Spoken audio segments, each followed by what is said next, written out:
Hi friends and followers, ఎలా ఉన్నారు? మనమంతా సంతోషంగా ఆరోగ్యంగా ఉండాలని, ఆ శంకు చక్రధరుని చల్లని చూపులు మన అందరిపైన ఉండాలని, మనం చేసే ప్రతి పనిలోనూ ఆ సాయినాథుడి కరుణా కటాక్షాలు, దివ్యానుగ్రహం మనకు ఎల్లప్పుడూ తోడుగా ఉండాలని మీ అందరి తరపున నేను కూడా బాబా గారిని కోరుకుంటున్నాను. ఫ్రెండ్స్, మన ఛానల్ ఎవరైనా ఫస్ట్ టైం చూస్తుంటే సబ్స్క్రైబ్ చేసుకొని ఒక లైక్ ఇవ్వండి. దానివలన మన సాయినాథుని వీడియోస్ సమస్యల్లో ఉన్న మరికొంతమంది సాయి బంధువులకు చేరతాయి. బాబాగారు మనతో చెప్పే ఆ దివ్య వాక్కులను వినటం వలన బాబాగారి దివ్య అనుగ్రహంతో పాటు మనసుకు సంతోషము, మనం కోరుకున్నవి నెరవేరతాయి అనే ఆనందంతో పాటు బాబాగారు మన కష్టకాలంలో మనతో పాటే ఉన్నారు అనే నమ్మకం కూడా కలుగుతుంది. ఇప్పుడైతే బాబాగారు ఒక చక్కని సందేశాన్ని మనకు అనుగ్రహిస్తున్నారు. బాబాగారు మనతో ఏదైనా ఒక మాట చెప్పారు అంటే అది మన జీవితంలో జరిగే అక్షర సత్యం, మనకు వరప్రసాదం. మనం ప్రతినిత్యము కూడా బాబాగారి దగ్గర మన సమస్యలు తీరాలి అని బాబాగారిని కోరుకుంటూ ఉంటాం.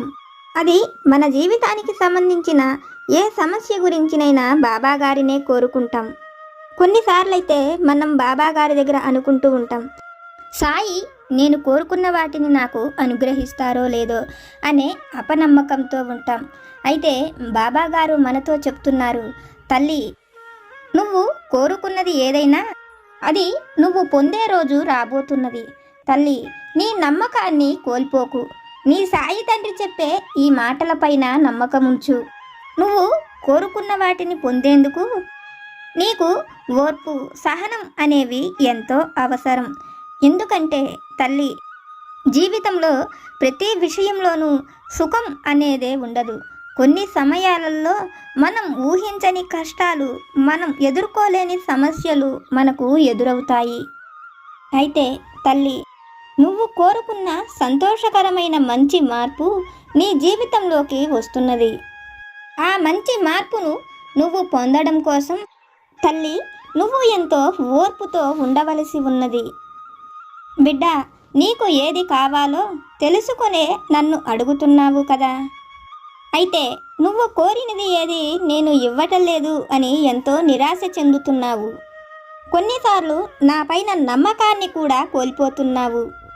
నేను అనుకుంటున్న పని జరుగుతుందో లేదో అని దిగులు పడుతున్నావు. కానీ తల్లి, నేను నిన్ను ఎప్పుడు విడిచిపెట్టను. నువ్వు అడిగినది నేను నీకు అందించేంత వరకు నేను నీతోనే ఉంటాను. నువ్వు కోరుకున్న గమ్యానికి నేను నిన్ను చక్కగా చేరుస్తాను. ఎందుకంటే తల్లి, నువ్వు కోరుకున్నది నేను నీకు అనుగ్రహిస్తే నువ్వు సంతోషంగా ఉంటావని నాకు తెలుసు. బిడ్డల సంతోషమే తల్లిదండ్రులు కూడా కోరుకుంటారు. కాబట్టి నువ్వు సంతోషించేది ఏదైనా నేను నీకు తప్పక అనుగ్రహిస్తాను. తల్లి, ఆ సంతోషం నీతో శాశ్వతంగా ఉండబోతున్నది అని మన సాయి సమర్థులు ఒక చక్కని సందేశాన్ని మనకు అనుగ్రహిస్తున్నారు. సాధారణంగా మనం అనుకున్నది జరగనప్పుడు మనం ఎంతో బాధపడతాం. అయితే మన సాయి సమర్థులు మనతో చెప్తున్నారు, మనం కోరుకున్న వాటిని తప్పక మనకు అనుగ్రహిస్తానని, ఆ సంతోషం మనతో శాశ్వతంగా ఉండబోతుంది అని బాబాగారైతే మనతో చెప్తున్నారు.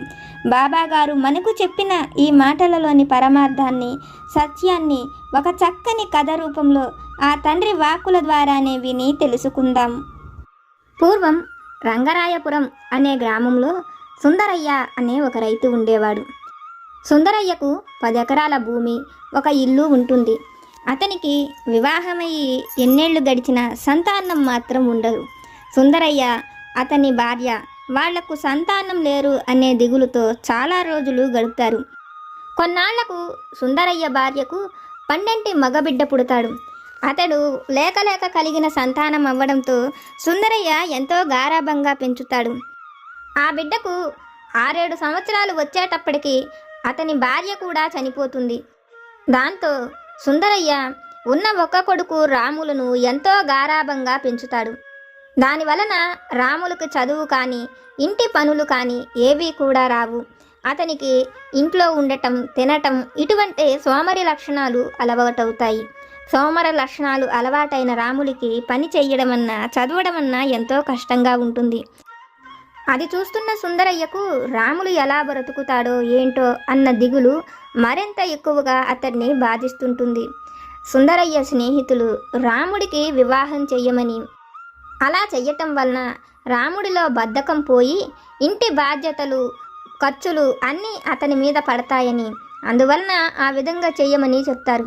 వాళ్ళ ఆలోచన బాగుండి రాముడికి వివాహం చెయ్యాలని తండ్రి ఎంతగానో ప్రయత్నిస్తాడు. కానీ రాములు బద్ధకం తెలిసిన వాళ్ళు ఎవ్వరూ కూడా అతనికి పిల్లనిచ్చేందుకు ముందుకు రారు. ఆ ఊరికి 4 ఊళ్ళ అవతల సుబ్బమ్మ కూతురు లక్ష్మి ఉన్నదని, ఆమెకు తండ్రి కూడా లేడని, ఆస్తిపాస్తులు ఏవీ లేవని, వాళ్ళు వివాహం చేసేంత ధనం కూడా వాళ్ళ దగ్గర లేని ఒక పేదింటి పిల్ల ఉన్నదని, ఆ పిల్ల పేరు లక్ష్మి అని ఆ ఊళ్ళో తెలిసిన వాళ్ళు ఆ పిల్ల గురించిన వివరాలను సుందరయ్యతో చెప్తారు. సుందరయ్య తన కొడుక్కి కట్నం ఇవ్వలేకపోయినా, పెళ్లి ఖర్చులు పెట్టలేకపోయినా పర్వాలేదని, అతను ఆ అమ్మాయిని తన కొడుకు ఇచ్చి పెళ్లి చేసేందుకు ఇష్టపడుతున్నానని, అక్కడకు వెళ్ళి లక్ష్మిని చూసి లక్ష్మిని తన కోడలుగా చేసుకునేందుకు అతను ఒప్పుకుంటాడు. లక్ష్మితో రాములకు వివాహం జరుగుతుంది. మొదట్లో రాములు పద్ధతిని చూసిన లక్ష్మి అతనికి చెప్పేవాళ్ళు లేక అలా సోమరితనం అలవాటైందేమో, చెప్తే భర్త మారతాడని అనుకుంటుంది. కానీ పోను పోను అతని ప్రవర్తనను చూసిన లక్ష్మికి అతనిలో ఏమాత్రం మార్పు లేదని, అతను అలా సోమరిపోతులా ఉండడమే అతనికి ఇష్టమని లక్ష్మికి అర్థమవుతుంది. భర్తను మార్చడానికి తను ఎన్నో విధాలుగా ప్రయత్నిస్తుంది, కానీ లక్ష్మి వల్ల కొంచెం కూడా కాదు. రాములకు వివాహం జరిగిన కొద్ది రోజులకే అతని తండ్రి కూడా చనిపోతాడు. దాంతో లక్ష్మి పొలం పనులను రాములను చూసుకోమని ఎన్నోసార్లు చెప్తుంది. కానీ రాములు మాత్రం ఇంటి నుంచి బయటకు వెళ్లేందుకు కానీ ఇంటి పని చేసేందుకు కూడా ఇష్టపడడు. అయితే లక్ష్మే పొలం పనులు చేస్తూ రావటం, ఇంటి పనులు చేయటం అన్నీ చేస్తుంటుంది. ఒకవేళ రాములను ఎప్పుడైనా పనుల విషయాల గురించి అడిగినప్పుడు దైవం తనకు సహాయం చేస్తాడని, తను ఇంతకు ముందు వరకు ఎప్పుడు ఏ పని చెయ్యలేదని, ఏ పని చెయ్యకపోయినా తన జీవితం సంతోషంగా జరుగుతున్నదని, ఆ దైవం తనను అలా అనుగ్రహిస్తున్నాడని, అలాంటప్పుడు తను పని చెయ్యవలసిన అవసరం లేదని లక్ష్మితో చెప్పేవాడు.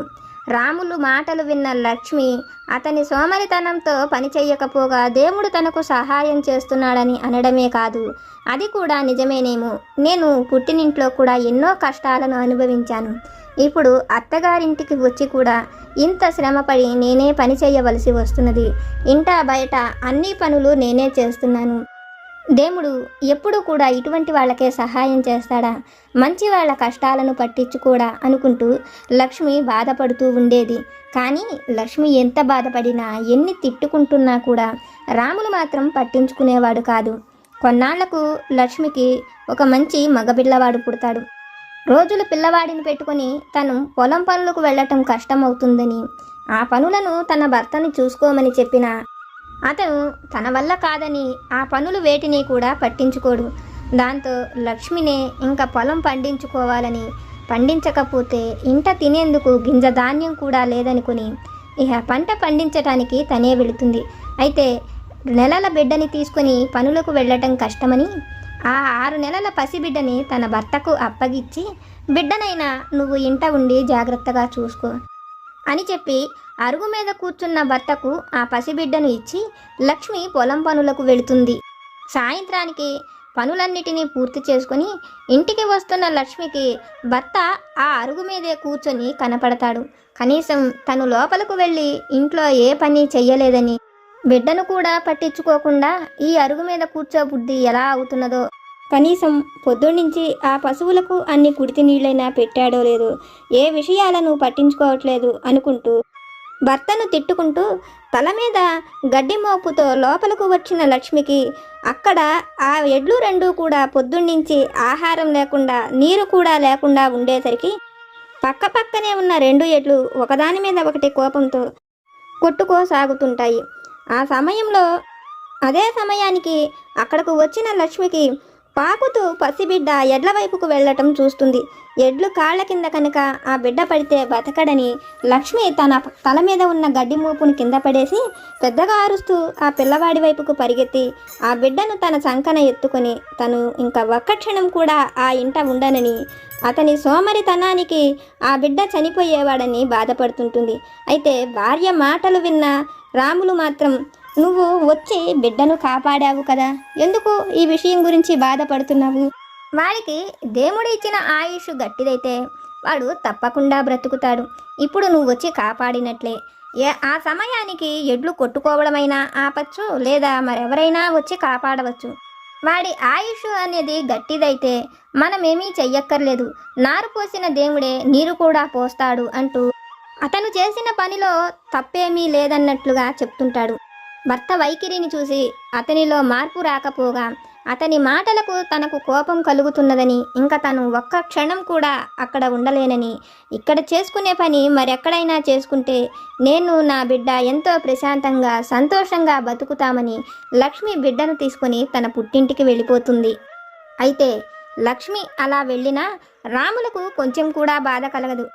అతను తన సోమరితనాన్ని విడిచిపెట్టకుండా భార్య వెళ్ళేటప్పుడు బయట ఏ అరుగు మీద కూర్చొని ఉన్నాడో అక్కడే కూర్చొని ఉంటాడు. అర్ధరాత్రి సమయానికి అటువైపుగా ఒక పిశాచం వెళుతూ కనపడుతుంది. ఆ సమయంలో అతను అక్కడ ఎందుకు ఉన్నాడా అని పిశాచం అక్కడే నిలబడి చూసిన రాములు, నువ్వు నాతో ఏదో మాట్లాడదలుచుకున్నావు కదా, సరే మాట్లాడదు గాని ఆ మంచాన్ని వాల్చు, నేను దాని మీద కూర్చొని నీతో మాట్లాడతాను అని చెప్పనని అంటాడు. రాములు బద్ధకం చూసిన పిశాచం, నువ్వు కూడా నా ఓటి వాడివే, సోమరితనంగా కూర్చున్న దగ్గర నుంచి కదలటలేదు, కాబట్టి నువ్వు కూడా నా ఓటి వాడివే కనుక నేను నీకు తప్పక సహాయం చేస్తాను. ఈ మంచం వాల్చటమే కాదు, నీకు కొంత ధనాన్ని కూడా ఇస్తానని తన వెంట రమ్మనమని చెప్తుంది. అయితే ఆ సమయంలో రావాలా అని బద్దకిస్తున్న అతనితో, నువ్వు ఈ క్షణం వస్తే నేను నీకు ఆ ధనం అప్పగించేసి వెళతాను. ఆ ధనంతో నువ్వు మరింత ప్రశాంతంగా పనివాళ్లను కూడా పెట్టుకొని ఇంకా సుఖంగా జీవించొచ్చని చెప్తుంది. పిశాచి మాటలు విన్న రాములు సరేనని తన వెంట బయలుదేరతాడు. పిశాచం ఒక పలుగు పారా తీసుకుని రాముల్ని తన వెంట రమ్మనమని చెప్తుంది. పిశాచం మాటలు విన్న రాములు, నేను అడిగితే నువ్వు ఆ ధనం ఇవ్వటం లేదు, నీ అంతటా నువ్వే ఇస్తున్నావు కదా, కాబట్టి పలుగు పారా కూడా నువ్వే తీసుకుని రమ్మనమని చెప్తాడు. అతన్ని బద్ధకం చూసిన పిశాచం, నేను కూడా నీలాగా బద్ధకస్తున్నే కానీ మరి నీ అంత బద్ధకస్తుణ్ణి కాను, ధనం ఇస్తాను రమ్మనమనటమే కాకుండా పలుగు పారను కూడా నన్నే మూసుకురమ్మనమంటున్నావు, సరే పద అని చెప్పి ఆ పిశాచం పలుగు పారను తీసుకుని రాముణ్ణి తన వెంట పెట్టుకుని అడవి మార్గానికి బయలుదేరుతుంది. ఇద్దరూ కలిసి అడవిలో కొంత దూరం నడుస్తున్న సమయంలో రాములు, మనం మాట్లాడుకోకుండా నడుస్తుంటే నాకేమీ తోచటం లేదు, అందుకని నువ్వు పిశాచంగా ఎలా మారావో చెప్పమని ఆ పిశాచాన్ని అడుగుతాడు. అందుకు పిశాచం, నేను నీలాగా బద్ధకస్తుణ్ణి, నా తండ్రి ఉన్నన్నాళ్ళు ఏ ఒక్క పని కూడా చేయలేదు, ఆఖరికి నా తండ్రి నా చెల్లికి వివాహం చేసేందుకు ముహూర్తాన్ని సిద్ధపరిచి కొంత ధనాన్ని తీసుకువచ్చేందుకు పట్నం బంగారం తీసుకొని వెళ్ళి ఆ బంగారాన్ని అమ్మి ధనం చేసి తీసుకొని వద్దాము రమ్మనమని నన్ను తోడు రమ్మనమని అడిగినా కూడా వయసులో పెద్దవాడైన నా తండ్రి బంగారం అమ్మేందుకు ఒంటరిగా వెళుతున్నాడు, నా తండ్రికి ఏదైనా ప్రమాదం జరుగుతుందేమో అని నేను కొంచెం కూడా ఆలోచించలేదు. సోమరితనంతో ఇంట్లో ఉండిపోవాలని ఆలోచించిన నేను నా తండ్రితో వెళ్లేందుకు కొంచెం కూడా ఒప్పుకోలేదు. నా తండ్రి మాత్రం నా చెల్లికి ఎలా అయినా వివాహం చెయ్యాలని అతను ఒక్కడే అడవి మీదుగా వెళ్ళి ఆ బంగారాన్ని అమ్మి ధనం చేసుకుని తిరిగి వస్తున్న సమయంలో అతని దగ్గర ధనం ఉందని తెలుసుకున్న దొంగలు మా తండ్రిని చంపేందుకు ఎమ్మట పడ్డారు.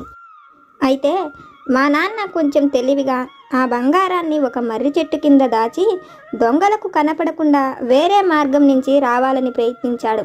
కానీ వాళ్ళు ఆ మార్గం కేసి వచ్చి నా తండ్రి దగ్గర ఆ ధనం లేదని చూసి ఆ ధనం ఎక్కడ ఉందో చెప్పమని అతన్ని చావకుట్టారు.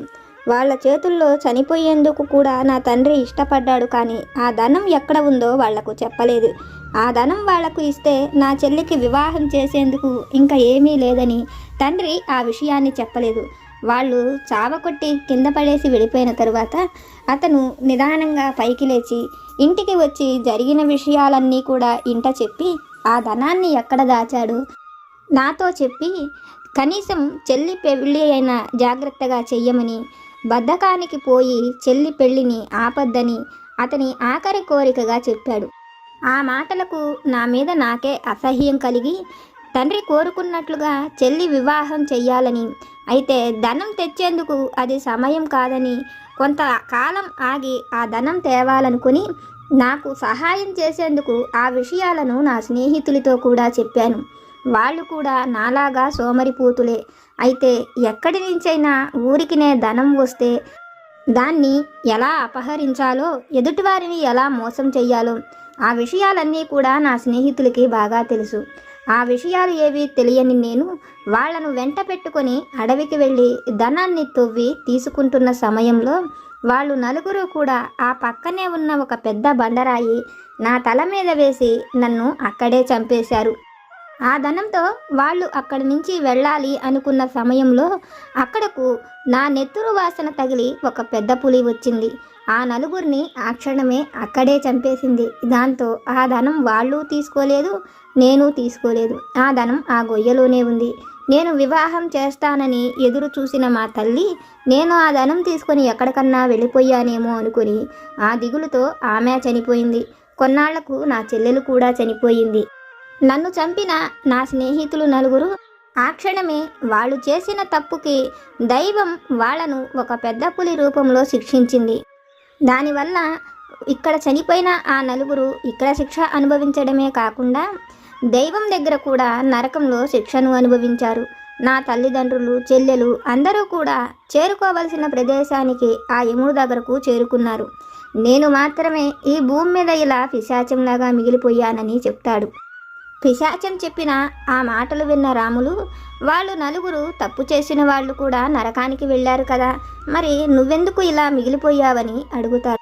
రాములు మాటలకు పిశాచం నవ్వుతూ, నేను నా సోమరితనం వలనే ఈ భూమి మీద మిగిలిపోయాను. దేవుడు ఎవరు చేసిన తప్పుకు వాళ్లకు తప్పక శిక్షను విధిస్తాడు.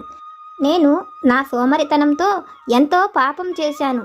నేను చేసిన పాపం పోవాలి అంటే నాకంటే పెద్ద సోమరిపోతు కనపడినప్పుడు ఆ ధనాన్ని అతనుకు అప్పగించి పైకి రమ్మనమని దేవుడు చెప్పాడు. ఈ రోజున నువ్వు నాకంటే కూడా పెద్ద సోమరిపోతులాగా నాకు కనపడ్డావు. అందుకని నేను నీకు ఆ ధనాన్ని ఇచ్చి ఆ దైవం దగ్గరకు పోవాలనుకుంటున్నానని అతన్ని తీసుకువెళ్ళి ధనం ఉండే ప్రదేశాన్ని చూపిస్తాడు. ఆ ధనం ఉన్న ప్రదేశాన్ని తవ్వి ఆ ధనాన్ని తీసి రాములకు ఇచ్చి అక్కడి నుంచి పిశాచం మాయమైపోతుంది. అయితే ఆ పిశాచం ఇచ్చిన ధనం తీసుకున్న రాములు పిశాచం చెప్పింది నిజమే, నేను నిజంగానే పిశాచాన్ని మించిన సోమరిపోతుని, అందుకనే నా భార్య కూడా నా దగ్గర నుంచి వెళ్ళిపోయిందని రాములు తను చేసిన తప్పును తెలుసుకొని పిశాచం ఇచ్చిన ధనంతో దాని పేరు మీదే దాన ధర్మాలను చేస్తాడు. అతను ప్రతిరోజు పొలానికి వెళ్ళి పని చేస్తూ ఉంటాడు. అయితే ఈ విషయాలు ఏవీ తెలియని లక్ష్మి తన భర్తలో మార్పు రావాలని ఆ దైవాన్ని కోరుకుంటూ ఉంటుంది. లక్ష్మి తిరిగి వస్తే బాగుండని రాములు కూడా ఎదురు చూస్తుంటాడు. ఒకరోజు ఆ ఊరి నుంచి లక్ష్మి వాళ్ళ ఊరికి వెళుతున్నానని, తన ఇంటిని జాగ్రత్తగా చూసుకోమని రాములు ఇంటి పక్కన ఉన్న అతను రాములతో చెప్తాడు. అయితే రాములు మాత్రం లక్ష్మి ఎలా ఉందో చూసి రమ్మనమని, బిడ్డ యోగక్షేమాలను కనుక్కోమని చెప్తాడు. అందుకు అతను సరేనని లక్ష్మి వాళ్ళ ఊరికి వెళ్ళి లక్ష్మిని కలిసి రాములులో కలిగిన మార్పుని చెప్తాడు. ఆ మాటలు వింటూనే లక్ష్మి ఎంతో సంతోషించి తన ఊరికి వెళుతున్నానని తన తల్లికి చెప్పి భర్త దగ్గరకు వస్తుంది. లక్ష్మిని చూసిన రాములు కూడా ఎంతో సంతోషిస్తాడు. రాములులో కలిగిన మార్పుకి పిశాచమే కారణమని తెలుసుకున్న లక్ష్మి తనకు దైవం ఆ రూపంలో వచ్చి సహాయం చేసిందని, పిశాచం చెప్పినట్లుగా మనం చేసిన తప్పులకు మనకు తప్పక దైవం శిక్ష విధిస్తుందని, అది మనం చేసిన మోసమైన సోమరితనమైన ఏదైనా మనం దానికి తప్పక శిక్షను అనుభవిస్తామని, మనం మంచి మనస్సుతో దైవాన్ని ఏది కోరుకుంటామో దైవం దాన్ని మనకు అనుగ్రహిస్తుందని, అందుకనే తన భర్తలో తాను కోరుకున్న శాశ్వతమైన మార్పు కలిగిందని లక్ష్మికి అర్థమవుతుంది. తల్లి ఇది విన్న నీకు నేనేమి చెప్పాలనుకుంటున్నానో అర్థమైంది కదా. నువ్వు నీ జీవితంలో కోరుకుంటున్న గొప్ప మార్పు, సంతోషకరమైన జీవితము నీకు శాశ్వతంగా ఉండేట్లు నేను నిన్ను అనుగ్రహిస్తున్నాను. అది నువ్వు కోరుకుంటున్న ఉద్యోగమైన ఆరోగ్యమైన ఏదైనా అది నీకు తప్పక అనుగ్రహిస్తాను అని మన సాయి సద్గురువులు ఒక చక్కని సందేశాన్ని మనకు అనుగ్రహించారు. ఫ్రెండ్స్, బాబాగారు మనల్ని అనుగ్రహించి చెప్పిన ఈ వాక్కులను విన్నారు కదా. బాబాగారి వాక్కుల ద్వారా మనం తెలుసుకున్న ఈ విషయాలు కనుక మీకు నచ్చితే లైక్ చేయండి, షేర్ చేయండి. మీకేమైనా సమస్యలు కనుక ఉంటే వాటిని నాకు కామెంట్ సెక్షన్లో పెట్టండి. నేను పూజ చేసుకునేటప్పుడు మనందరి సమస్యలు తీరాలని, మన అందరి కోరికలు నెరవేరాలని మీ అందరి తరపున నేను కూడా బాబా గారిని కోరుకుంటాను. నాకు తెలిసిన పరిష్కారాలను కూడా చెప్తాను. జై సమర్థ సద్గురు సాయినాథ్ మహారాజ్ కీ జై.